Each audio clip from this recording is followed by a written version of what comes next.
Una de las curiosidades asociadas con la franquicia de los Padres de San Diego hasta hace unos días es que a pesar de llegar en la expansión de 1969, nunca había logrado un no-hitter de uno de sus lanzadores. El día 9 de abril, viernes, finalmente eso llegó al final. Joe Musgrove, un lanzador nacido en El Cajón, cerca de San Diego, y que creció como fanático de ese equipo de la expansión de 1969 y que había iniciado su carrera con los Astros de Houston, finalmente consiguió un juego sin hits ni carreras para los Padres. Fue una magistral actuación de Musgrove, que anteriormente había tirado con Houston y los Piratas en Grandes Ligas, 118 lanzamientos, y el único corredor que se envasó fue producto de un pelotazo, o sea que estuvo muy cerca de tirar un juego perfecto. Y la realidad es que en las entradas finales, Musgrove, dependiendo mucho de su lanzamiento de slider, dominó al equipo de Texas de una forma que la defensa del equipo de los Padres no tuvo que hacer grandes esfuerzos.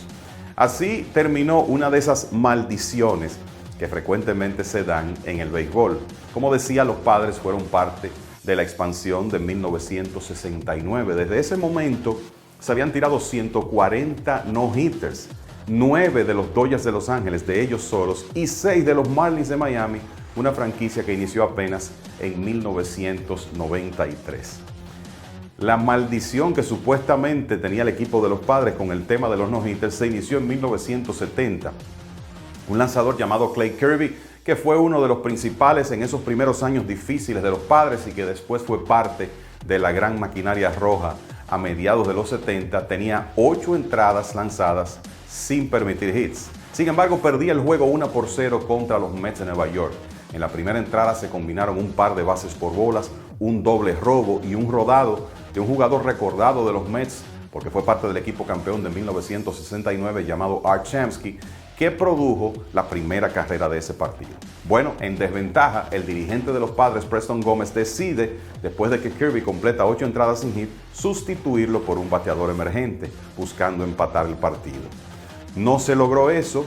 Vino un relevista llamado Jack Balchum que permitió el primer hit del equipo de los Mets ese día y hasta ahí llegó el no-hitter. Fue una derrota del equipo de los Padres, 3-0. En otras ocasiones se vieron cerca. Otro lanzador de esos años de origen, de inicios de los Padres, Steve Arlen, tiró 8 innings y 2 tercios sin permitir hits el 18 de julio de 1972 contra los Phillies de Filadelfia, hasta que Denny Doyle, infielder de los Phillies, rompió el no-hitter.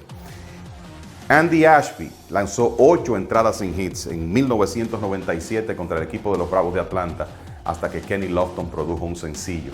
Y hay una historia muy curiosa. El actual gerente general de los Vigilantes de Texas, Chris Young, quien estaba presente en el estadio el viernes pasado cuando Musgrove tiró su no-hitter, había tirado en una ocasión 8 entradas y 1 tercio sin hits con el equipo de los Padres. Se acercó en varias ocasiones, nunca como ese día en septiembre de 2006 contra los Piratas, cuando llevó el juego hasta el 9º sin hits, hasta que Joe Randa conectó un cuadrangular de 2 carreras. Hubo un partido también en el 2011 donde 5 relevistas del equipo de los Padres se combinaron para tirar 8 entradas y 2 tercios sin hits, hasta que se quebró la magia, nada más y nada menos que con un batazo del dominicano Juan Uribe.